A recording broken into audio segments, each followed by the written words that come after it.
안녕하세요. 오늘은 우리 삶과 때려야 뗄 수 없는 금융에 대해 조금 깊이 있는 이야기를 나눠볼까 합니다. 솔직히 금융산업만큼 불신하기 쉬운 분야도 드물죠. 그럴 만도 합니다. 금융산업은 여러 차례 큰 경제 위기를 초래했고 사람들의 평생 모은 돈을 잃게 만들기도 했으며 필수적인 재화마저 투기 자산으로 만들어 이익을 챙겼으니까요. 이 모든 과정에서 그들은 수십억 달러를 벌었지만 사회 전체에 어떤 가치를 제공했는지는 명확히 보여주지 못했습니다. 하지만 금융은 어떤 경제 시스템에서든 유용하고 실제로 많은 긍정적인 역할을 할 수 있는 도구입니다. 자원을 효과적으로 배분하고 쉬운 거래를 촉진하며 사람들이 지금 당장 필요한 것을 위해 미래의 무형 가치를 거래할 수 있도록 돕죠. 금융은 자본주의에만 국한된 것도 아닙니다. 좋은 금융 시스템은 거의 모든 경제 시스템에서 필수적인 도구이며 오히려 잘못된 금융 시스템 때문에 많은 대한 경제 시스템이 무너지기도 했습니다. 하지만 금융은 딱 거기까지 도구일 뿐입니다. 매우 유용할 수도 있지만 엄청난 피해를 줄 수도 있는 도구 말이죠. 특히 그 유용성을 넘어서 성장하도록 내버려 두었을 때 더욱 그렇습니다.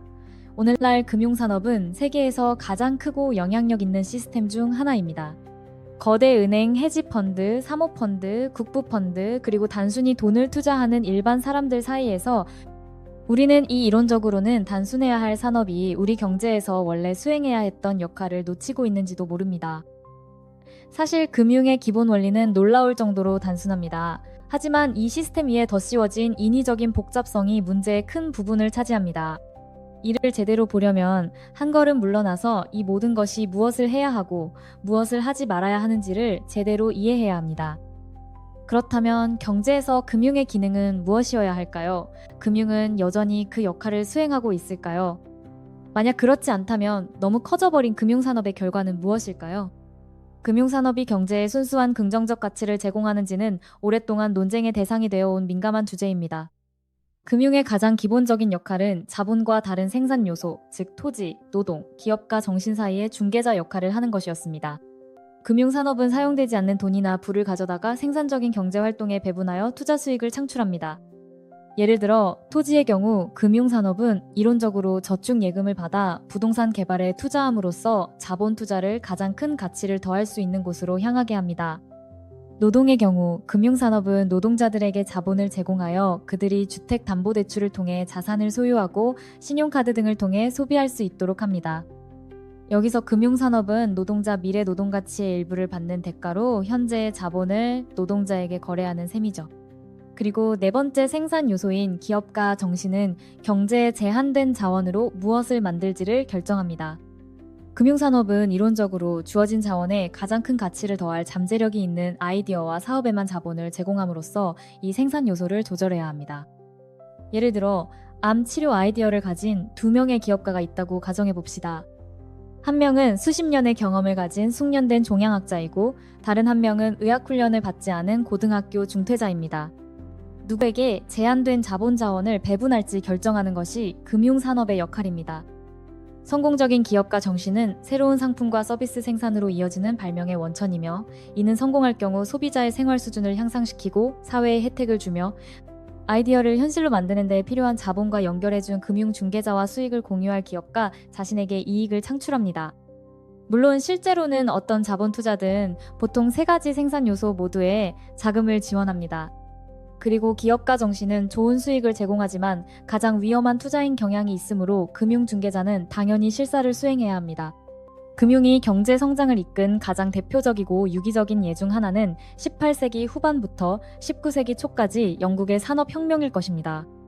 기술 혁신과 보다 효율적인 생산 수단으로의 전환이 경제 생산량을 급격히 증가시켰죠. 새로운 대규모 기업은 방직공장, 증기기관, 기계화된 장비 건설 자금을 조달하기 위해 막대한 초기 자본 투입이 필요했습니다. 풍부한 노동력이 이를 활용하더라도 투자 수익을 보기까지는 여전히 수년이 걸렸을 것입니다. 이는 애초에 금융 자본에 대한 접근이 있었기에 가능했으며 이는 산업 확장에 매우 중요했습니다. 하지만 이 단계에서도 금융산업은 여전히 상당히 작고 미개발 상태였으며 자금은 보통 부유한 개인으로부터 직접 조달되었고 은행이나 투자 펀드가 중개자 역할을 하지 않았습니다. 금융산업이 성장함에 따라 더 큰 기관이 형성되고 새로운 시장이 등장했습니다. 20세기로 넘어가면서 금융 중개자들은 생산 투자를 넘어 소비 투자로 확장하기 시작했는데, 이는 어떤 면에서는 논리적인 움직임이었습니다. 사회 대다수가 지불할 여력이 없다면 왜 이 모든 상품을 대량 생산하겠습니까? 그래서 소비자 신용의 부상이 시작되었고, 이는 처음으로 소비자들이 즉각적인 소득과 저축이라는 불필요한 제약을 넘어 생활할 수 있게 했습니다. 자동차, 가전제품, 가구와 같은 고가 품목에 대한 신용은 1920년대 호황기에 대부분의 자본주의 국가에서 빠르게 이용 가능해졌습니다. 주택담보대출은 꾸준히 보편화되었고, 데이터 기술이 발전함에 따라 소비금융은 1980년대 신용카드로 상징되었습니다.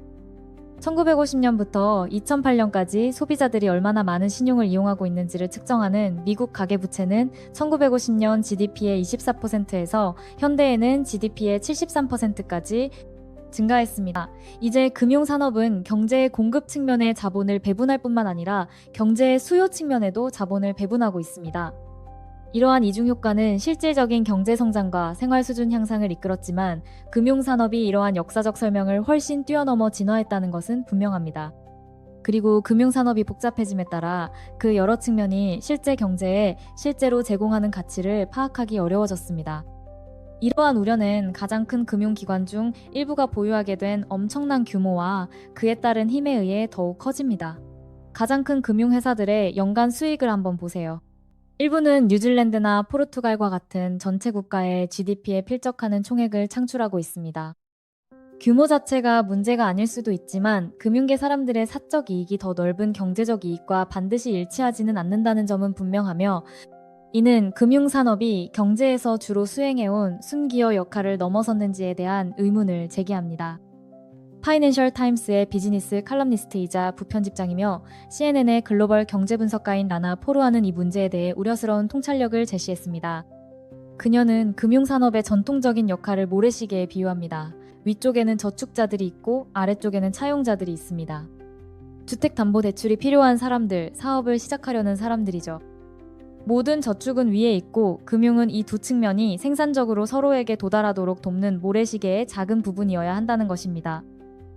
하지만 그녀가 2016년에 조사했을 때 미국 금융 시스템을 떠도는 돈의 약 15%만이 새로운 사업에 대한 생산적인 투자, 누군가의 집 구매를 돕는 것과 같이 실제 경제를 성장시키는 종류의 투자로 흘러 들어갔다고 합니다. 나머지 85%의 돈은 기존 자산을 사고 파는 폐쇄적인 순환고리에 갇혀 있었습니다. 이는 주택가격, 주식시장 가격을 올리지만 실제 경제에서는 아무것도 새롭게 창출하지 못합니다. 라나 포르아가 지적하는 것은 금융산업이 요즘 극히 드물어진 중소기업 대출과 같은 장기적이고 생산적인 투자에서 벗어나 단기 거래와 소비로부터 이자 수익을 추구하는 방향으로 전환했다는 점입니다. 전 세계적으로 금융계 사람들은 가격 변동과 시장 데이터를 분석하여 몇 달에서 몇 나노초에 이르는 거래를 실행합니다. 외환시장, 주식시장, 암호화폐 시장, 심지어 상품 시장에서도 단기 거래는 전체 거래량의 막대한 부분을 차지합니다.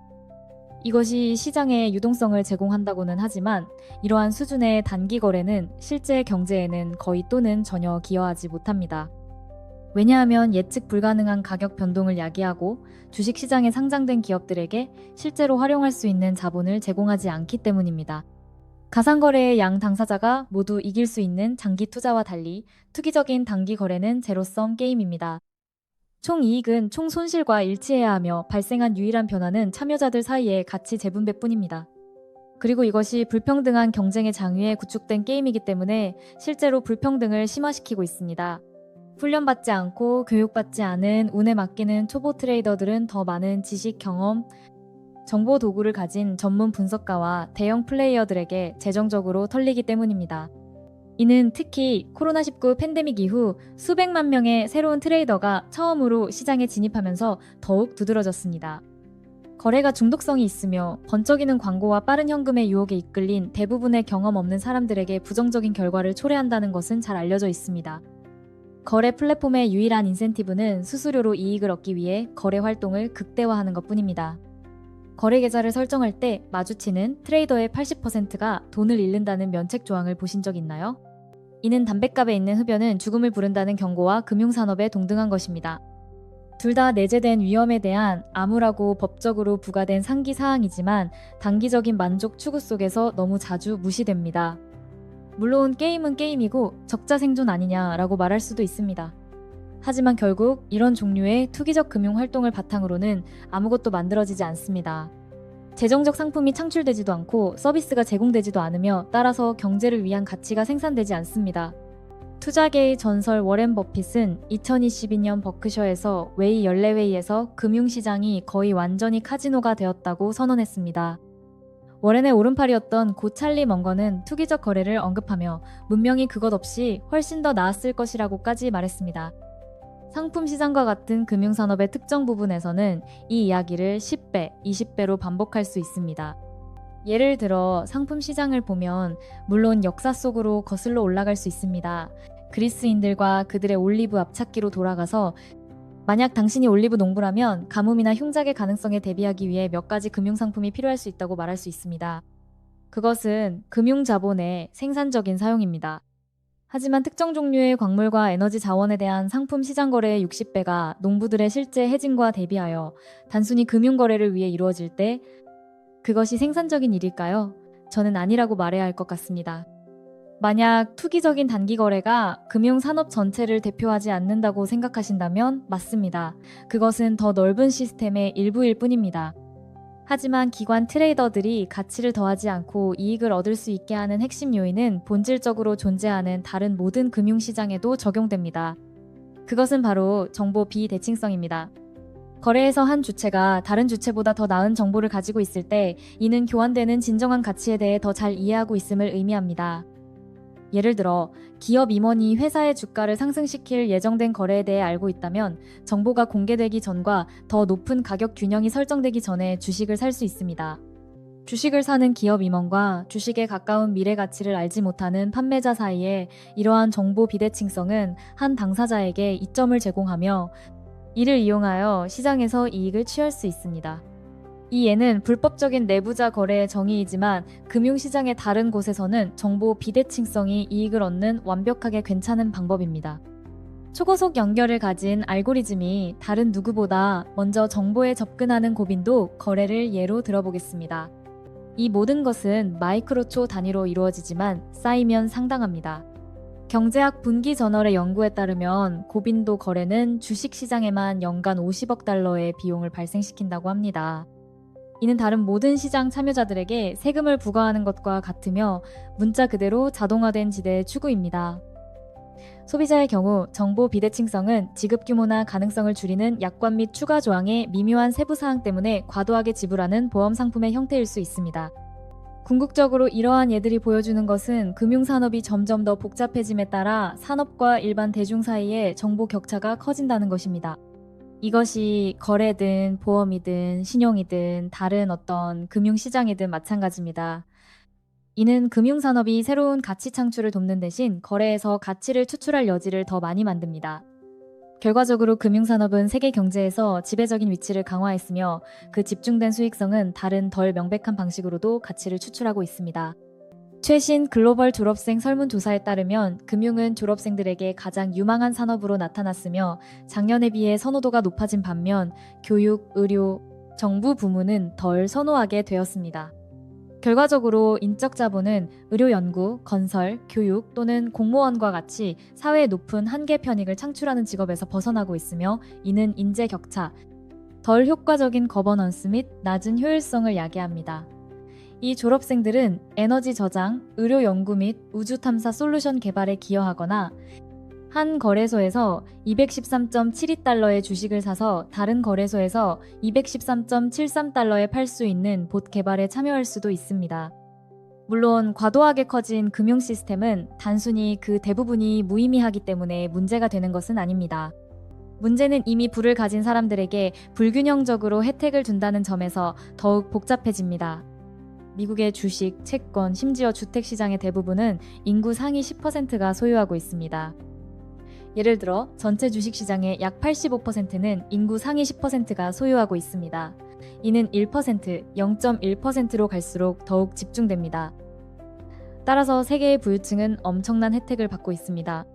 저 또한 큰 주식 포트폴리오를 가지고 있기 때문에 혜택을 받고 있지만 평범한 미국인들은 여전히 대부분의 돈을 월급에서 얻습니다. 그것은 소득에 관한 것이지 자산부에 관한 것이 아닙니다. 그러나 지난 40년 동안 우리 경제의 전체적인 성격은 소득 성장 대신 자산부를 장려하는 방식으로 변화했습니다. 맥킨지 앤 컴퍼니의 최근 보고서에 따르면 자산 가격 인플레이션은 전 세계적으로 160조 달러의 서류 상부를 창출했으며 이는 정의상 부유층에게 주로 혜택을 주고 있습니다. 대부분의 선진국에서 소득 대비 주택 가격 비율을 살펴보십시오. 대부분의 지역에서 적어도 지난 10년 동안 상승해 왔으며 특히 포르투갈에서 두드러집니다. 더 유동적인 금융자산을 보고 싶다면 이야기는 같습니다.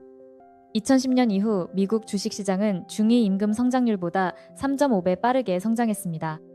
이는 금융자산 소유자에게는 좋지만 소득을 노동에서 얻고 투자 가능한 저축 수준이 낮은 경제의 대다수 사람들에게는 거의 혜택이 없었습니다. 금융은 우리의 모든 경제 문제에 대한 쉬운 희생양입니다. 왜냐하면 글쎄요, 금융계 종사자들조차 금융계 종사자들을 좋아하지 않으니까요. 현실은 이 산업이 기능을 가지고 있다는 것입니다. 이론적으로는 투자, 거래, 저축, 사업 수행을 더 쉽게 만드는 윤활유 역할을 합니다. 위험을 원하지 않는 사람들에게서 보상의 가능성을 위해 기꺼이 받아들이는 사람들에게로 위험을 이전합니다. 그리고 심지어 신용을 사용하는 소비자들에게도 합리적인 범위 내에서 예산 편성을 완화하고 우리가 즐기는 상품과 서비스 소비를 좀 더 원활하게 만드는 데 도움이 될 수 있습니다. 독은 대부분의 것들과 마찬가지로 복용량에 있습니다. 좋은 엔진은 작동하기 위해 오일이 필요하지만 전체를 오일에 담그면 고장 날 것입니다. 불행히도 금융산업에는 자연적인 제동장치가 없으며 가치를 제공함으로써 돈을 벌 수 없다면 가치를 추출함으로써 돈을 벌 것입니다. 물론 이것은 규제로 해결될 수 있지만 그러기 위해서는 먼저 금융산업이 분명히 너무 멀리 갔다는 것을 인정해야 합니다. 오늘 이야기는 여기까지입니다. 금융 시스템의 이면에 대해 조금이나마 새로운 시각을 얻으셨기를 바랍니다. 다음에도 더 흥미롭고 유익한 정보로 찾아뵙겠습니다. 감사합니다.